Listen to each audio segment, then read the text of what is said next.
in the past couple of days, I've tried to remember what election night was like. I remember before the results started to come in, I spent the day in Pennsylvania, and I was knocking on doors, telling people to come vote and all of that. It's like a tradition in America. And then I drove back to New York in time to vote. I got to the polling center at around 4 o'clock, 5 o'clock. And it's a very moving thing to vote. It's emotional. It feels good, especially if you believe in the candidate, and I did. And then I went to see some friends that night to watch the returns. And I remember saying, isn't it wonderful we're going to have a woman as president tonight? It's wonderful. Let's order great food. Let's have a nice bottle of wine. And we were sitting around, and I've tried to remember when it was that we realized things were a little upsetting. And I remember, returns coming in from Florida and thinking, well, it's okay. She can lose Florida. Because, the reality was that it was going to be so hard for him to win. He would have to, we say in America, run the table. It's a betting expression. And it just seemed so unlikely. So every state, when he seemed to be doing well, we thought, it's okay. She can actually lose that state. It's okay. And then at some point, just realized it wasn't okay and that something bad was happening. But even then, the polls were so close in a few states that mattered. And in the general popular vote, she was winning. So we just assumed, okay, it'll probably work itself out, just waiting for this, city's votes to come in or this city's votes to come in. Oftentimes it happens in America that inner cities have long lines for voting and not as many polling places, so their returns come in last, and they always vote Democrat. So even if it looks like you're losing, you can still win. So we thought, it's going to be okay, it's going to be okay. And then it just wasn't okay. And we felt shock. In the weeks before, I remember saying to friends, you know why there's no chance Donald Trump could possibly win? Because I can't imagine anyone ever saying President Trump. It just couldn't possibly happen. It's just too... Or I would think about, we have these plastic placemats that kids eat meals on, and oftentimes they'll have some kind of educational component or historical component. So at my house, we have one that is the signers of the Constitution, or the great generals in the American Revolutionary War, or the US states and their capitals, things like that. And everybody has one that is the US presidents. And I thought, there's just no way any kid could ever sit down for a meal and see George Washington, John Adams, Thomas Jefferson, Bill Clinton, George Bush, Obama, Trump. It just couldn't possibly be. And then it was. And it was the first, I think, response among my peers was actually not exactly shock, and it wasn't anger, it was sadness, real sadness. I know a lot of people who really cried, who are not people who naturally cry a lot. So it's been upsetting, and it's been also alienating, of course, and uncomfortable because we have no experience with a situation like this.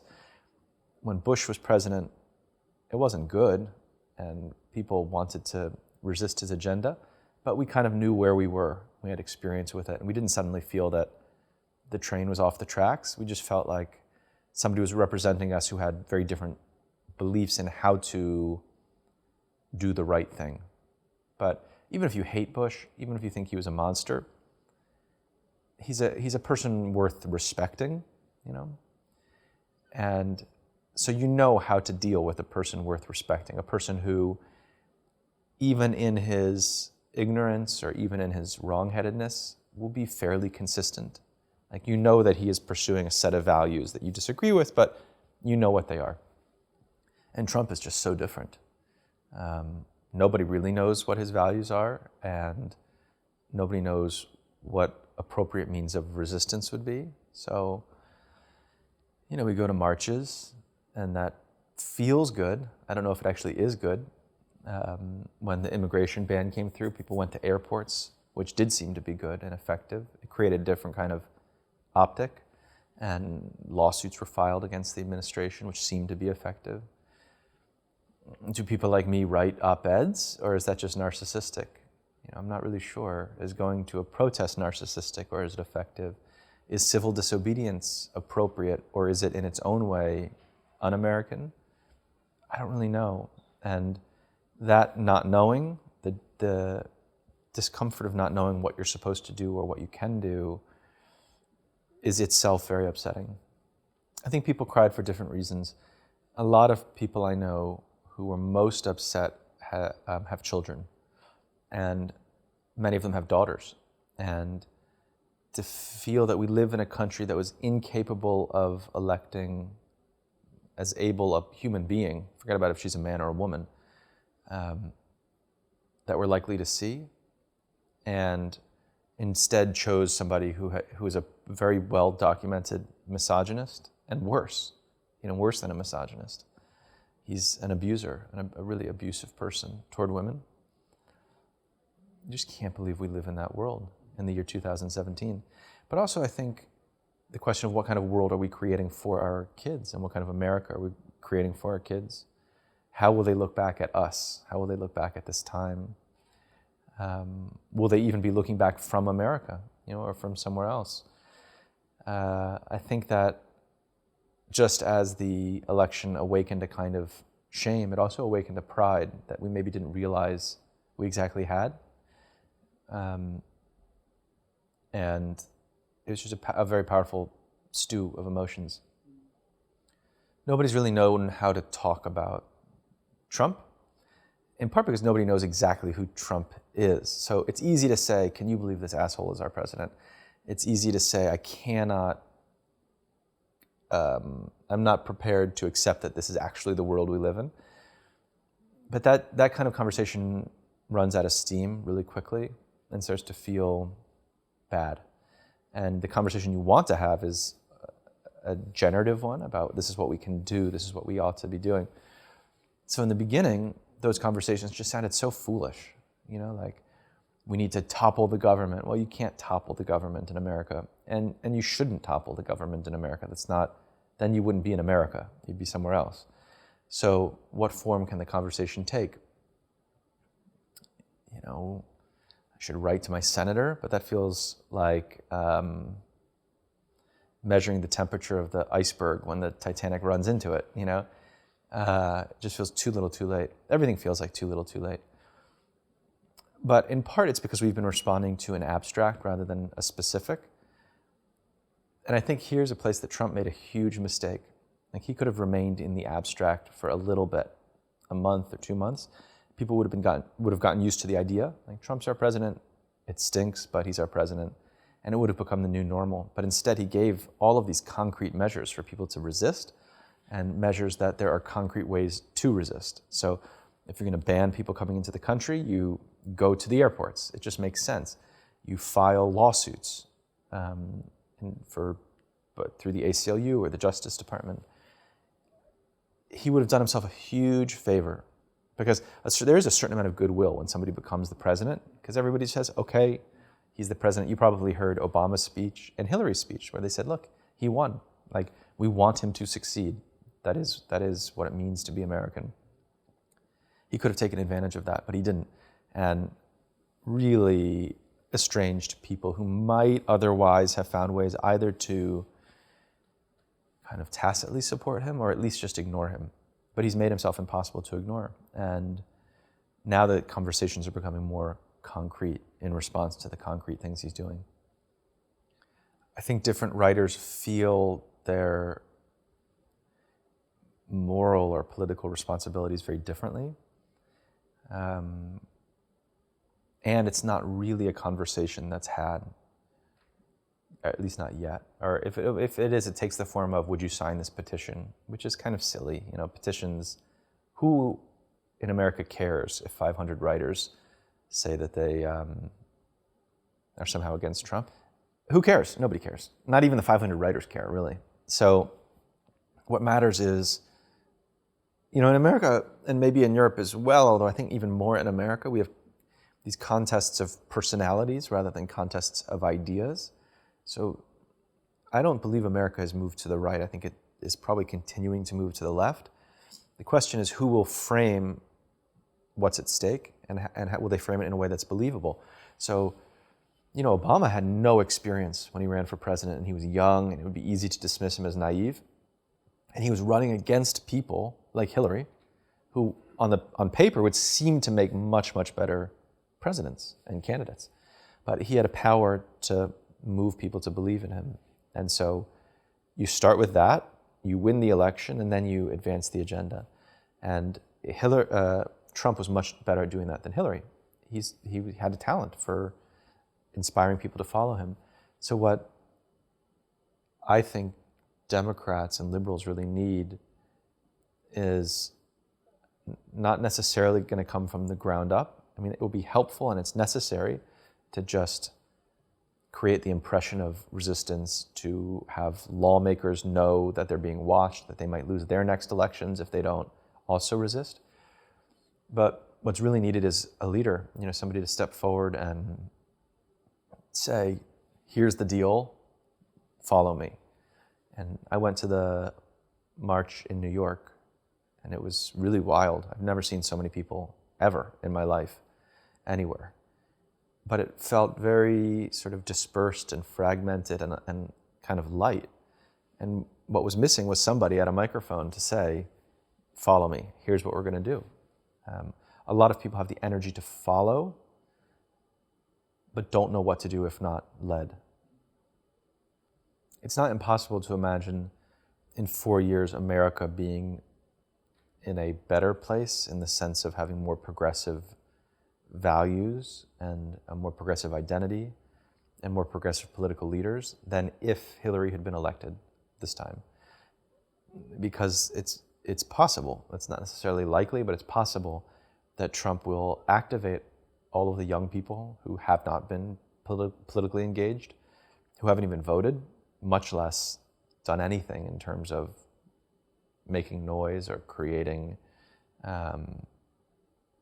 change. And in America, only about half of the people who are registered to vote. And there's not a really vibrant political conversation. The media exists. It exists largely simply to present news, and the news is more and more often appearing like lifestyle rather than hard journalism, just because of the competition to get the attention of people. So, even the New York Times is filling up with little video clips and things that seem like things about fashion or things about celebrities, because it sells. But I think this could stimulate a different sense of responsibility. And that will not only keep Trump in check to some extent, but also help to create a different kind of American culture, and one in which the will of the people is better reflected. I have been thinking about what I can do and how being a writer puts me in a different position than if I were a doctor or a lawyer.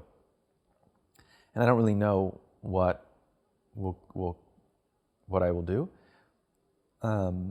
First of all, just because you write one kind of work doesn't mean you're able to write other kinds of work. It's a special talent to write politically or journalistically, and it's not at all obvious to me that I would be able to do that, even if I wanted to do that.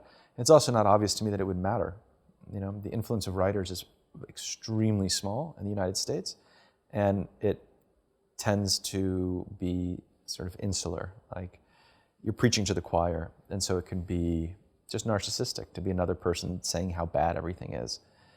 I still think there's an important place for literature, and maybe a more important place now than before. If you think about like a wall as a symbol, in many ways the opposite of a wall is a book, because a book invites people in rather than keeps people out. And what it invites them to is make these leaps of empathy. Every book depends on imagining yourself into the life of somebody else. There's no book that's ever been written, or certainly no novel, that doesn't start with that. What would it be like to be an 80-year-old woman? What would it be like to live in South Africa? What would it be like to be an ancient Greek? What would it be like to be a Syrian immigrant?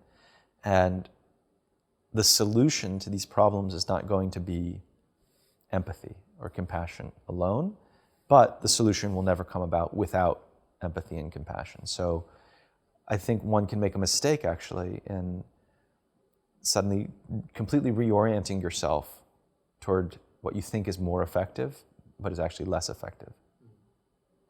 The only thing I've written that was overtly political was eating animals. And even that was more of a personal investigation than any kind of call to arms. Although obviously I chose to share it, and I tried to write it in a way that was accessible and that would expand a conversation. I don't know what it means exactly to be political. When we use the word now, it seems to have a quite specific meaning of resisting Trump. But there are lots of ways one can be political, and there are lots of ways that one can resist the political regime, or can resist even cultural or social norms. And again, I think it can be a mistake to try to hit the nail too squarely on the head, because it may not be where your talents are, and it may actually not be what's effective either. So I hope that, I like to think of myself as somebody who questions how to be a citizen in America and in the world, and that my books, whether nonfiction or fiction, are a kind of response to that questioning. And the questioning might take on a different kind of urgency, but I don't know that it will fundamentally change. I think there's some important differences between what's going on in Europe and the States. In Europe, for the last 10 or 20 years, there's been a steady increase in the far right. So each election, they're going to take up slightly larger portions of the vote. And now it's a question of, is it going to tip in any country, in the Netherlands, in France, or in Germany?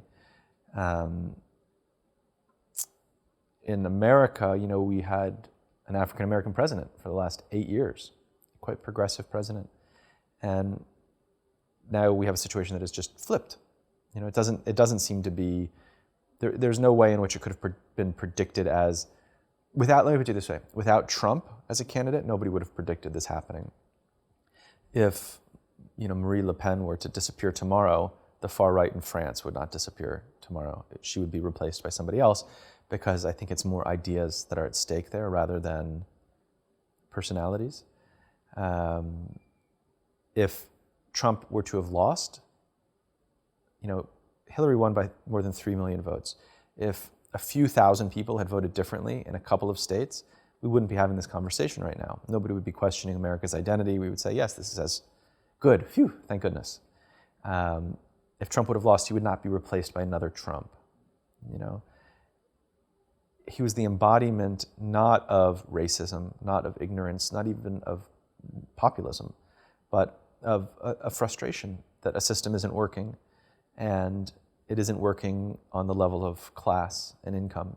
And if you imagine yourself as somebody who can't pay for his house, is only barely able to pay for his children's food, has no real skill set, and the jobs that he can do are no longer available. And you look at, Hillary, who is the embodiment of how things have been done in the past, and Trump, who is the embodiment of a deviation, like he couldn't be more different than anybody else who's ever run for office in America. You might just say, why not try this other thing? Because what Hillary is, which is a continuation not only of Obama, but also actually of Bush and Clinton and Bush before, it's just not working. Those American political dynasties aren't working for me. My impression is that's different than what's going on in Europe, where there's a real trend that everybody has been aware of and been talking about for a long time. It's just taken on an urgency because the far right's grown so strong, and because there is this potential domino of elections coming up. For the world to believe that America's identity has changed in 2 weeks, again, if Hillary had had the exact same number of votes nationally, but a few more people had woken up to vote in Michigan and Wisconsin, we just wouldn't be having this conversation. So do we really want our notion of the world's superpower to be determined by 10,000 people in Michigan? It just doesn't make any sense. So the demographics of people who support Hillary are growing. There are more and more people in the states with college educations, more and more people who live in cities, and more people who speak languages in addition to English or other than English. And the demographic that supported Trump is shrinking. So there's every reason, if you had faith before, there's every reason to continue to have faith. Whether you should have had faith before is maybe a different question. All of that having been said, Trump is president now. And so whatever our ideas are about America don't necessarily matter. What really matters is what's going to happen now and how what happens now could reshape American culture and society and also the global community. I think a Trump presidency it's going to awaken people. And I don't know exactly whom it's going to awaken or how much. So it could activate younger people who've been politically apathetic, and create a new feminist movement, a new environmentalist movement, just a new progressivism. Or it could put those people to sleep, lull them to sleep, lull them to distraction, and awaken our own version of a far right that didn't exist before Trump, but that he could create by being the embodiment of it. You lose all of your footing in a world in which truth and intelligence aren't valued, and worse, where they're devalued.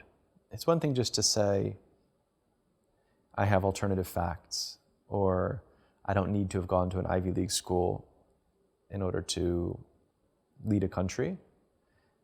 It's quite another thing to say, facts are the enemy, facts are stupid, science is stupid, and intelligence is elitist. Intelligence itself is a bad thing, that gut and instinct are more important than reasoning.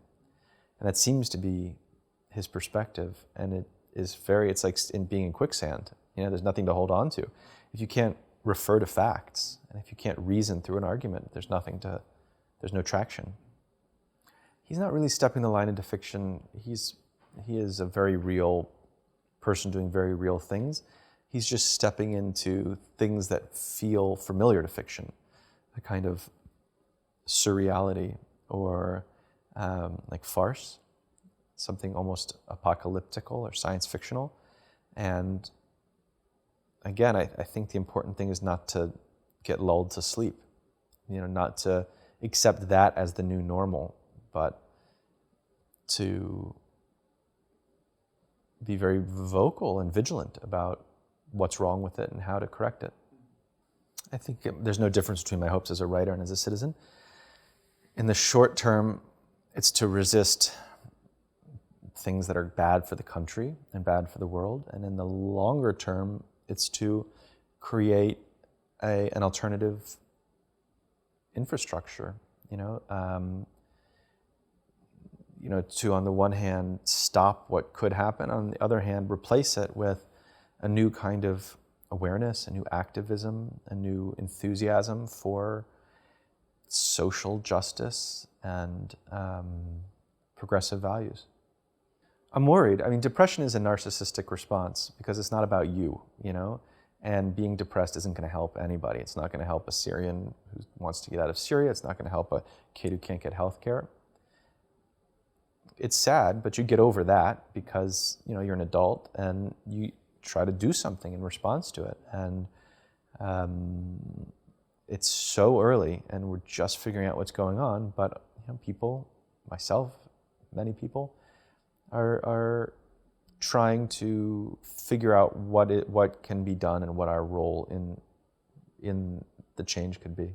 We're going to have to, everybody's going to have to be doing something in it. Whether it's PEN or the ACLU or Amnesty International or Greenpeace or the Democratic Party or the Green Party, whether you're a writer or a lawyer or a doctor or a student in college, everybody is going to have to be doing something. There isn't a silver bullet. It's nice to imagine that there would be, but there isn't.